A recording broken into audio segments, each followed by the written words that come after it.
आज सकाळीच पहिल्या पिरियडला यशवंतला उमानं पाहिलं. ती त्याच्या जवळ आली, कालच्या भाषणाचं कौतुक केलं. यशवंतनंही उमाला पटकन शुभेच्छा देऊन अभिनंदन केलं. आजपर्यंत यशवंतनं उमासमोर नजर उचललेली नव्हती. तिला लाजून यशवंतनं 1 वर्ष घालवलेलं होतं. आता यशवंतबरोबर उमा नेहमी बोलत असे. नेहमीचंच भेटणं, चालता फिरताना बोलणं यामुळे जवळीकता वाढत होती. म्हणून आता तो तिच्याबरोबर बोलत होता. पण वेळोवेळी तिला पाहिल्यावर यशवंतच्या मनाला स्पर्शून जाई ती गोष्ट की तुझ्यामुळे माझी 1-2 वर्ष वाया गेली. अशाच विचारात तो तिच्याकडे निहाळून बघत होता. तेव्हा संथ पाण्यात छोटासा खडा टाकून पाण्याची शांतता भंग व्हावी आणि हजारो बारीक बारीक लाटाहून किनाऱ्याकडे धाव घ्यावी तशी ती मध्ये म्हणाली, यशवंत, अरे तू नाराज आहेस का? खरं तर कालचं बक्षीस तुलाच मिळायला पाहिजे होतं. त्या बक्षिसाचा खरा हक्कदार तूच होतास. पण परीक्षक नांगरे सरांनी माझं नाव कसं काय सुचवलं मला कळलंच नाही. माझ्या सगळ्या मैत्रिणींनी तुझ्या भाषणाची आणि वक्तृत्वाची खूप स्तुती केली. असू दे ग, त्यांना तू योग्य वाटली म्हणून तुला दिलं असेल बक्षीस. नांगरे सरांना चांगला अनुभव आहे, खूप अभ्यासू व्यक्तिमत्व आहे. त्यांनी निर्णय घेतला तो योग्यच असणार. मीच कुठेतरी कमी पडलो पाहिजे. खरं तर आपण आपलं आत्मपरीक्षण केलं पाहिजे. ज्या व्यवस्थेत ज्यांच्यावर वरद हस्त आहे त्यांना जातीयता शाप आहे हे काय माहिती. असू देत, गरिबी आणि जातीच्या व्यथा माहीतच नसलेल्या परीक्षकांना ते शाप आहे का वरदान आहे हे काय कळणार.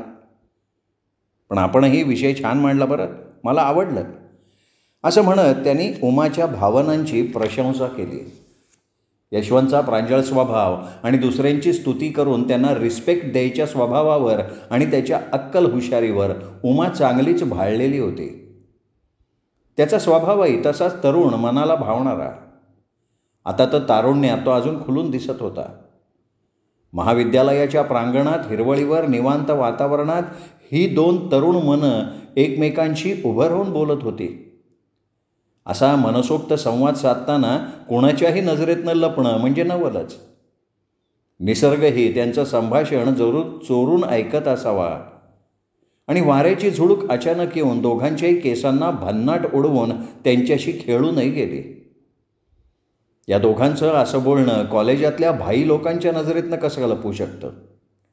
उमा आणि यशवंतचं बोलणं जरी साधं असलं तरी त्या महाविद्यालयातले गुंड, आवारा, पैशाच्या जोरावर माजून तुंब झालेल्यांच्या नजरेत सलत होते. उमानं सहज बोलता बोलता विचारलं, यशवंत, तुला एक विचारू? हो, विचार की. यशवंत, तू कॉलेजनंतरच्या वेळात काम करतोस म्हणे. हो, करतो. पण मी म्हणते आपल्या कॉलेजच्या या दिवसात गप्पा गोष्टी, मौज मजा करावी. माझ्या हॉस्टेलला येत जा ना वेळ मिळाला की. मी गरिबीत वाढलेला आहे.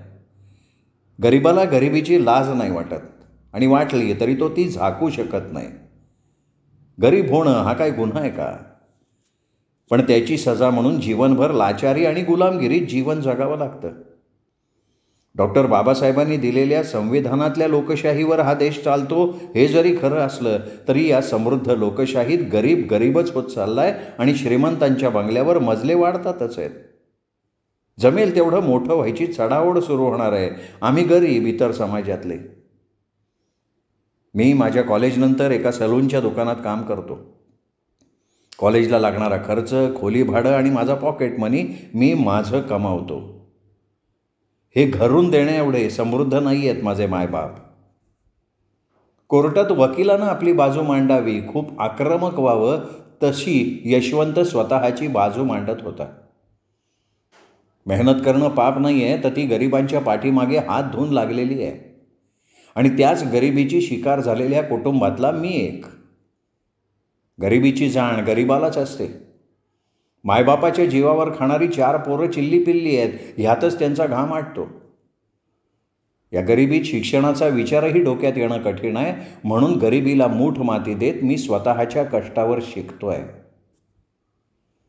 रेल्वेच्या डब्याचा जसा आवाज यावा आणि सुसाट वेगानं डब्यांची रांग पळावी तसा यशवंत बोलायला लागला. आपल्या अंतःकरणातली गरिबीची व्यथा एका श्रीमंत मुलीला सांगायला लागला. लाज आबरू नसलेल्या गरिबीतल्या व्यथा एका उच्चभ्रू जातीतल्या मुलीसमोर तो मांडायला लागला.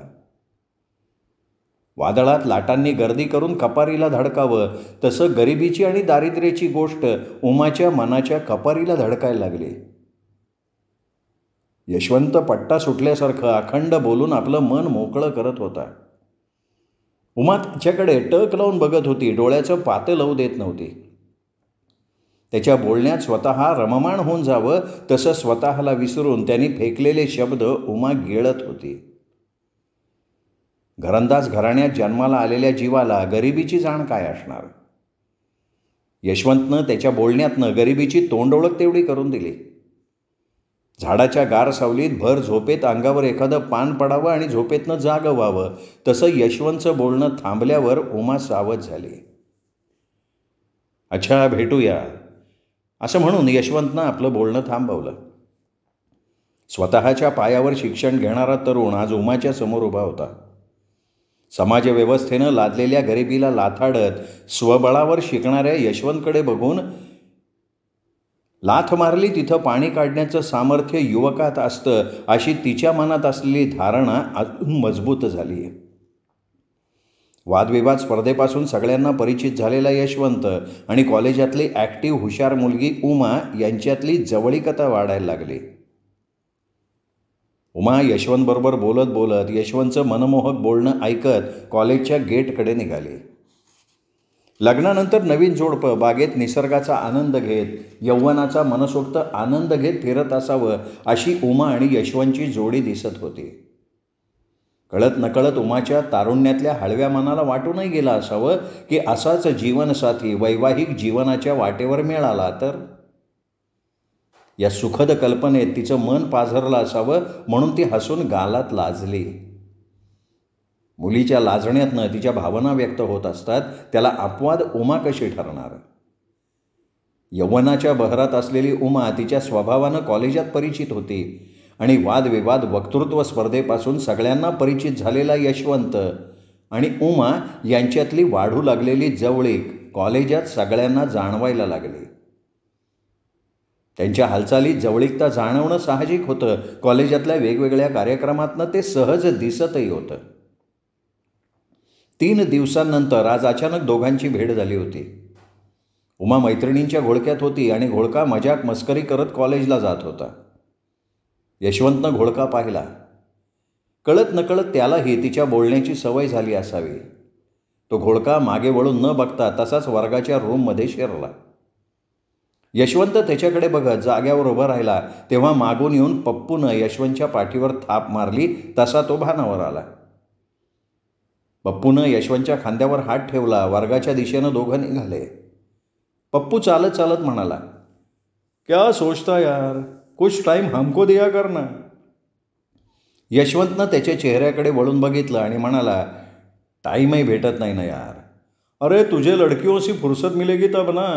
चल आता है क्या, मुझे बहुत जगह मालूम है, ऐसी आंटी खिलाएगा बस याद रखना. नहीं नहीं वैसे नहीं यार, अरे हमको मत बना यार, हम है ना उड़ते पंछी के. जाने दे यार, हमको क्या, मियाँ बीबी राजी तो क्या करेगा काजी. जाओ ऐश करो मकल संभल के. असं म्हणत पप्प्यानं यशवंतच्या खांद्यावरून हात काढून पंजाची खोबरवाटी करून त्याच्या पाठीवर थाप मारली आणि वाट वेगळी करून तो सटकला. दुपारी उमानं सहज यशवंतकडे बघितलं तेव्हा तो आपल्या तंद्रीत चालत होता. आता मध्ये 2 तास असल्यामुळे तो रूमवर जायचा विचार करत होता. उमा यशवंतला जाताना बघून जरा जोरात चालत आली आणि म्हणाली, काय यशवंत गडबडीत आहेस. नाही ग, मग 3 दिवस झाले दिसला नाहीस. उमाच्या बोलण्यावरून लक्षात येत होतं की उमा दिवस मोजत होती आणि तिच्या त्या दिवस मोजण्यावरनं तिच्या प्रगल्भ मनातलं प्रेम जाणवत होतं. पायाच्या बोटाकडे नीट बघत यशवंत चालत होता. यशवंत, त्या दिवशी मस्त जेवलो ना आपण. हो छान, आवडलं मला. तो प्रतिसाद उमाच्या मनाला सुखावून गेला. त्याचा परिणाम तिच्या गालावर उमटणाऱ्या हसऱ्या हास्यावरनं जाणवला. यशवंत डोक्यावरच्या केसांना नीट ठेवण्यासाठी डाव्या हाताची बोटं केसात फिरवत म्हणाला, अगं हे सगळं कशाला पण. यावर उमा अजून उतावेळी झाली. तिच्या स्मितहास्याचं रूपांतर खळखळ हसणाऱ्या गालाबाहेरील हास्यात झालं तेव्हा मात्र तिच्या कोरीव पांढऱ्या शुभ्र दातांची रांग दिसली. ती म्हणाली, यशवंत सांगू, तुझा विश्वास बसणार नाही. अगं पण काय, अरे मागच्या जन्मी ना तू नाग होतास आणि मी नागिण होते. यशवंत चालता चालता जागेवर थांबला, तिच्या डोळ्यात पाहायला लागला. उमानं यशवंतकडे बघत आपली पावलं बाजूला मेहंदीच्या बॉर्डरला चिकटून असलेल्या सिमेंटच्या खुर्चीकडे वळवली. तिच्या पावलांच्या दिशेनं यशवंत चालायला लागला. दोघंही सिमेंटच्या खुर्चीवर टेकले. तेवढ्यात यशवंत आश्चर्यानं म्हणाला, नाग आणि नागिण? हो, मी नागिण, तू नाग. हे ऐकून यशवंतला हसू आलं. सहज हसण्यावर घालवून तो ऐकायला लागला. उमा बोलत होती, यशवंत, अरे मागच्या जन्मी तू नाग आणि मी नागिण होते. आपण एका मोठ्या जंगलात राहत होतो. आपलं घर म्हणजे वारुळ एका मोठ्या झाडाखाली होतं. तुझं माझ्यावर खूप प्रेम होतं.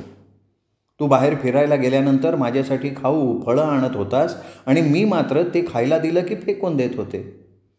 तू ते पुन्हा उचलून द्यायचास, मी पुन्हा फेकून द्यायची. तुझा माझ्यात खूप जीव होता. एक दिवस तू फळं आणायला गेलास आणि तुझीच शिकार झाली. मी खूप रडले. पण या जन्मात आपण पुन्हा भेटलो म्हणून आता मी तुला जीव लावते, तुझी काळजी घेते. तुला जीव लावण्याचा हक्क या जन्मात मला मिळाला कारण तू मागच्या जन्मी मला फळं आणून देत होतास ना, म्हणून. उमा सारखं मजेशीर बोलत होती. तिच्या बोलण्यातनं तिचं भोळं भाबडं नितांत प्रेम जाणवत होतं. यशवंत गालात हसून ऐकत होता.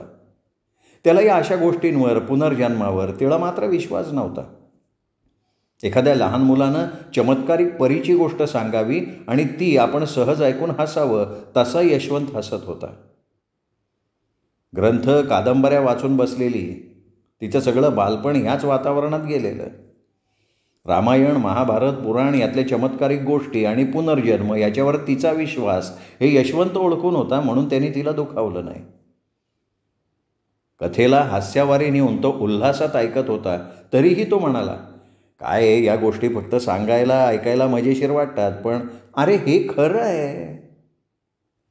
दोघांची अशी वादावादी चालू असताना कॉलेजच्या शेवटच्या पिरियडची घंटी वाजली. तेव्हा दोघंही हा विषय तसाच अनिर्णित ठेवून उठले. तेवढ्यात उमाच्या मैत्रिणींचा घोळका येताना दिसला. ओके बाय असं म्हणून उमा मैत्रिणीत घुसली आणि यशवंत रूमकडे निघाला. दिवाळीच्या सुट्ट्या मजेत गेल्यावर पुन्हा कॉलेजात युवक महोत्सवाचे पडघम वाजायला लागले. विद्यापीठाचा वार्षिक युवक महोत्सव यंदा त्यांच्या कॉलेजमध्ये होणार होता. प्राचार्यांना कुलगुरूंनी सांगितल्यावर कॉलेजात उत्साही वातावरण झालं होतं. विवेकानंद महाविद्यालयात होणारा युवक महोत्सव त्यांच्यासाठी फार सौभाग्याचा क्षण होता आणि आपण या संधीचं सोनं करू असं विद्यार्थी, शिक्षक आणि प्राचार्यांनी मनावर घेतलं होतं. कॉलेजात तयारीला जोर चढला होता. काव्यवाचन, कथाकथन, नाटक, एकपात्री, वादविवाद स्पर्धा, लोकगीत सगळ्या तयारीला कॉलेजात उधाण आलं. अवघ्या 2-3 दिवसांवर आलेल्या जलसा कार्यक्रमामुळं सहभागी विद्यार्थ्यांना कॉलेजात रात्री 9-10 वाजायला लागले. उमा यशवंतनं आता एकमेकांची मनं चांगली ओळखली होती. कळत नकळत एकमेकात ते गुंतले होते. सहज एकमेकांना जीव लावून जात असत. उमा मनोमन त्याला बोलत असे आणि तो सुद्धा प्रांजळ मनानं तिच्याशी बोलत होता. एवढं मात्र नक्की, उमाची यशवंतवर भक्ती होती. उडतं, चालतं, फिरतं, टपोरी प्रेम नव्हतं ते. त्याच्या मनावर, स्वभावावर आणि त्याच्या व्यक्तिमत्वावर ती जीव ओवाळून टाकवते. तिचं प्रेम त्याच्यावर भक्तिभावना आणि असीम श्रद्धेचं होतं. यशवंतच्याही बोलण्यात, वागण्यात कुठेही वासना किंवा अनैतिकता नव्हती. अशा निस्वार्थ भावनेतून यशवंत आजकाल कळत नकळत उमाचं इमाने इतबारे संरक्षण करायला लागला. अंगापिंडानं मजबूत, उंचापुरा, गोरा गोमटा, रुंद छातीचा आणि काळ्याशार मिश्या त्याच्या चेहऱ्यावर दिसायला लागल्या. अशा दणकट पुरुषाच्या संरक्षणात असलेल्या मुलीकडं वाईट नजर टाकायची हिंमत कोणाची होणार. उमाचाही हसता चेहरा, गुबगुबीत गाल, गुलाबाच्या पाकळ्यागत एकमेकांना चिकटावे तसे गुलाबी ओठ, साधारण मध्यम उंची, भरीव बांधा, आटीव नेसलेल्या साडीनं तिच्या शरीराला वेगळाच आकार यायचा.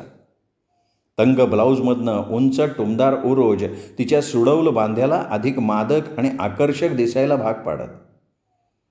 तरुण मनाला भुरळ पाडून काळजाचं पाणी व्हावं असं देखणं रूप क्वचित स्त्रीला मिळतं, त्यातली एक उमा. अशा यौवनाच्या ठसक्यात वावरणाऱ्या उमावर कॉलेजातली उतावळी पोरं मांजर जसं उंदरावर टपून बसावं ना तसे टपून बसलेली होती. आणि काल परवा आलेल्या एकावरती जीव ओवाळून टाकते हे कसं त्यांच्या विकृत मनाला पटेल. रात्री 9 वाजता रंगीत तालीम संपवून सगळी मुलं घराकडे निघाली. उमाच्या बरोबर यशवंतही बोलत बोलत रूमकडे निघाला. हॉस्टेलपर्यंत उमाबरोबर जाऊन तिला हॉस्टेलमध्ये सोडावं आणि आपण पुढे रूमवर चालत जावं अशा उमाच्या आग्रहाला यशवंतनं जबाबदारीपूर्वक होकार दिला आणि तसाच बेत करून यशवंत उमाबरोबर निघाला. रात्रीचे 9 वाजले असतील. रस्त्यावरून वाहनांची वर्दळ जरा पातळ झाली. एखाद दुसरी गाडी जाताना येताना दिसत होती. 1-2 दुकानं उघडी असतील. पानटपरीवर तेवढी उन्हाळ पोरं हा हुहूचे फटाके उडवत होती. वाटेनं कुत्र्यांचं भुंकणं तेवढं सुरू होतं. नवविवाहित जोडप्यानं सोबत चालण्याचा आनंद घ्यावा तशी दोघं रस्त्यानं एकमेकांशी बोलत चालली होती. अशा स्मशान शांततेत उमानं यशवंतच्या मनाची तार छेडण्याचा खुळचट्टपणा केला. सहज मस्करीनं हसत म्हणाली, यशवंत, जर असंच मला कोणी उचलून नेलं तर? असा खुळचट प्रश्न उमानं करताच यशवंत भारदस्त आवाजात म्हणाला, त्याचे पाय तोडून त्याच्या गळ्यात घातल्याशिवाय राहणार नाही मी. उमा मिश्किलपणे गालात हसली. मनाला होणाऱ्या सुखद गुदगुल्यात जशी सहज रात्र निघून जावी आणि सकाळी पाखरांचा किलबिलाट कानी पडावा तसा रस्ता संपून हॉस्टेलचं प्रवेशद्वार आलं. यशवंत बाहेरच्या बाहेर जायच्या तयारीत होता. उमानं आत येण्याचा आग्रह केला, पण यशवंतनं प्रवेशद्वाराकडे पायसुद्धा वळवला नाही. समोर खोल्यांची लांबलचक रांग दिसत होती. काळ्याभोर अंधारात आगगाडीचे डबे दिसावे तसे त्या खोलीतल्या प्रकाशानं उभी असलेली इमारत आगगाडीसारखी वाटत होती. हॉस्टेलमधल्या मुली जेवून आडव्या झाल्या. बाकी मैदानात अंधार किर्र होता. रातकिड्यांची तेवढी किरकिर कानावर आदळत होती. गेट जवळ आल्यावर उमा यशवंतला चल जेवूया म्हणून आग्रह करत होती, पण यशवंत पुन्हा कधीतरी असं म्हणून तिच्यापासून काढता पाय घेत होता. बोलण्या चालण्यावरनं पतिदेवानं रुसून बसावं आणि पत्नीने त्याला विनवावं तशी उमा त्याला विनवत होती, कारण उमा यशवंतवर मनापासून जीव लावत होती. त्याच्या प्रत्येक गोष्टीकडे लक्ष ठेवून ती प्रेम करत होती. यशवंतही उमाचं कोवळं मन ओळखून होता. काळ्याशार अंधारमय वातावरणात तारुण्याच्या बहराची आग ओकणारी 2 तरुण मनं एकमेकांशी बोलत होती. एवढ्या अंधारात यौवनाची मलिका साक्षात समोर उभी होती. येणारी एखादी गाडी जवळून गेल्यावर त्या प्रकाशात उमाचं अंग उजळून जायचं. ती पदराला सावरायची. असं म्हणतात, अंगार लागावी असे क्षण यशवंत खूप जवळून बघत होता. म्हणतात ना, तारुण्यात माणसाची पावलं वाकडी पाडतात, पण त्याला मोडीत काढणारी पावलं यशवंताची होती. मनाला सावरल्यावर तारुण्याला अत्तरासारखं सुगंधी आकर्षक व्यक्तिमत्व बनवता येतं याचा धडा यशवंतकडनं घ्यावा. उमाच्या प्रेमळ आग्रहाला नाकारत यशवंत जातो मी, पुन्हा भेटूया, गुड नाईट म्हणून निघाला. उमाही ओके म्हणून प्रवेशद्वारातनं आत शिरली. काळ्याशार अंधारात विलीन झाली. यशवंतच्या पायातल्या चपलांच्या फटफट आवाजाच्या आधारावर ती रूमकडे निघाली. यशवंत दूर जात होता तशी त्याच्या पायांच्या आवाजाची तीव्रता फिक्कट होत चालली होती. उमा अर्ध्याच्यावर अंधार पार करून रूमजवळ जाणार तोच तिने वाचव यशवंत वाचव अशी मोठ्यांदा किंकाळी ठोकली. सामसूम शांततेत ही किंकाळी यशवंतच्या कर्णपटलावर आदळली. तसा पुढचं पाऊल मागं वळवून त्याने रूमकडे बघितलं. वाऱ्याच्या गतीनं तो धावत आला. एकच आरोळी ऐकू आली. दुसरी आरोळी ऐकण्यापूर्वी त्याच्या तीक्ष्ण नजरेला उमाला उचलून नेणारी 2 पोरं दिसली. उमाच्या तोंडावर आधी हात ठेवून उचलण्याचा त्यांचा डाव फसला असावा म्हणून तिचा आवाज आपल्याला आला. तिला ओरडता तरी आलं. खोलीच्या दरवाज्यातून खिडकीतून बाहेर पडणाऱ्या प्रकाशानं यशवंतला ती मुलं उमाला उचलून रूमच्या मागे नेत असताना दिसली. अंधारात दिसणारी पोरं बघून बिबट्या वाघानं शिकार बघून लांब उड्या घ्याव्या तशा टांगा टाकत यशवंत तिथे पोहोचला. ती पोरं अंधाराचा कानोसा घेऊन तिच्या मदमस्त शरीराचा आस्वाद घ्यायच्या तयारीला लागली होती. त्या लिंगपिसाट पोरांनी तिच्यावर हल्ला चढवायला सुरुवात केली. उमाच्या तोंडाला पांढऱ्या रुमालानं आवळून एकानं तिच्या पाठीमागे हात घातला. फळाची टरफल काढून टाकावी तशी तिची वस्त्र काढून टाकण्याचा त्यांचा बेत. पण वाऱ्याच्या वेगानं यशवंत त्यांच्या समोर जाऊन उभा राहिला. रूमच्या पाठीमागून असलेल्या खिडकीतून पडलेला उजेड यशवंतच्या चेहऱ्यावर पडताच आधीच घामानं भिजलेल्या त्या चेहऱ्यावर राग असलेला अकराळ विक्राळ चेहरा त्या नराधमांना दिसला. यशवंतचा लाल भडक चेहरा, डोळ्यात आग आणि मनात राग. कच्चा गिळायच्या तयारीत दात खाऊन आलेला यशवंत आपल्या पुढं आहे आणि तो आपल्या अंगावर चाल करतोय हे बघून त्या पोरांनी त्याच्याशी 2 हात करण्याआधी तिथनं पळ काढला. वॉल कंपाऊंडवरून उड्या मारून मागच्या मागे पसार झाली ती पोरं. काही वेळात त्यांच्या मोटरसायकलचा भन्नाट आवाज आला. ती मुलं कॉलेजातलीच असावीत, मोटरसायकलनं आली असावीत. यशवंत उमासमोर उभा होता. तिचं अंग घामाघूम झालं होतं. घामागर्द झालेली उमा भयभीत झाली होती. तिच्या अस्ताव्यस्त झालेल्या कपड्यावरून त्या नराधमांच्या मनातला काळा डाव समजत होता. यशवंतनं तिच्या अस्ताव्यस्त कपड्यांना सावरलं. झटपटीत तिचा पदर घसरला होता. यशवंतनं तिचा पदर तिला सावरून दिला आणि प्रेमानं हात पुढे करून हाताचा आधार दिला. तिनं एक शब्दही न बोलता हात हातात देऊन त्याच्या हाताचा आधार घेऊन ती उठली. तिला त्याच्या खांद्यावर डोकं ठेवून रडावं, आपलं भरून आलेलं मन मोकळं करावं असं वाटत होतं. कधीही भरून आलेलं मन किंवा झालेलं दुःख रडून मोकळं केल्याशिवाय मन मोकळं होत नाही. पण तिने सगळं सहन केलं. हाताला धरून खोलीत गेल्यावर यशवंतनं पाण्याचा ग्लास पुढे केला. उमा एक शब्दही न बोलता यशवंतकडे सारखं बघत होती. तिने त्याच्याकडे बघत 2 घोट पाणी प्यायलं. यशवंतनं कुणाचीही पर्वा केली नाही. संकटकाळी मदतीला धावणं हीच परिभाषा यशवंतच्या माणुसकीची होती. त्यानं इतरांच्या वाईट वाकड्या बोलांना न जुमानता वेळेवर मदत केली, तोच त्याचा धर्म मानतो तो.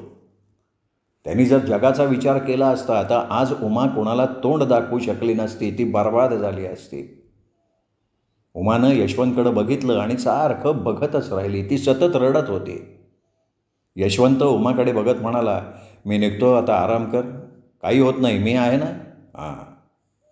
यशवंतचं आधाराचं बोलणं उमाला भर उन्हाळ्यात गार दाट सावली देऊन गेलं. मी आहे हा शब्द उमासाठी खूप मोठा होता.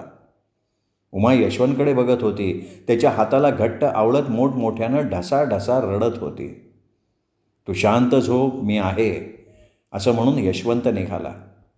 फक्त डोळ्याच्या इशारानं उमानं यशवंतला जायला परवानगी दिली. त्याचा खंबीर साथ देणारा हात उमाला सोडवत नव्हता.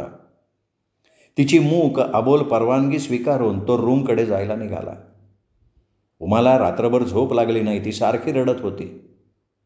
तो क्षण तिला आठवत होता आणि यशवंत नसता तर माझं मांगल्य, माझं शील गेलं असतं, मी जगाला तोंड दाखवू शकले नसते असं तिला वाटत होतं. जसजशी रात्र संपत चालली तसतसे तिचे विचार खोल जायला लागले. अख्खी रात्र तिने जागून घालवली. पहाटे पहाटे तिचा थोडा डोळा लागला, पण लगेच तिला जाग आली. तिने सगळं आटोपलं. सकाळचा पहिला पिरियड अटेंड केला. मनावर डोंगरा एवढं दुःख होतं आणि भीतीसुद्धा. यशवंतला यायला थोडा वेळ झाला.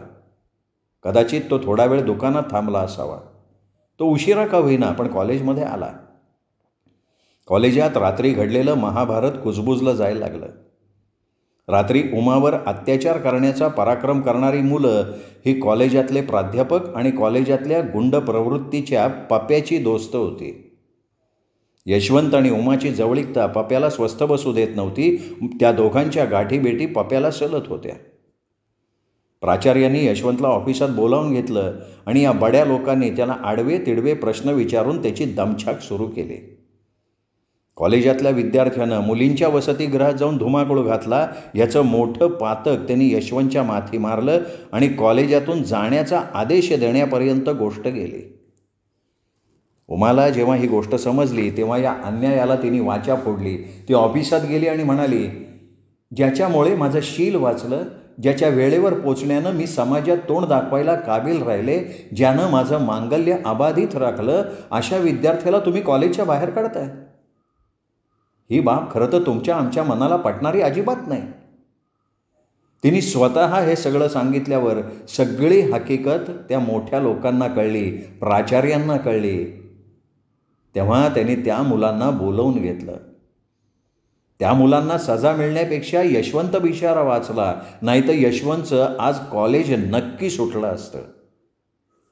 श्रोते हो, हा होता अशोक कुबडे सरांच्या गोंडर या कादंबरीचा 12वा भाग. 13वा भाग उद्या. तोपर्यंत नमस्कार मित्र.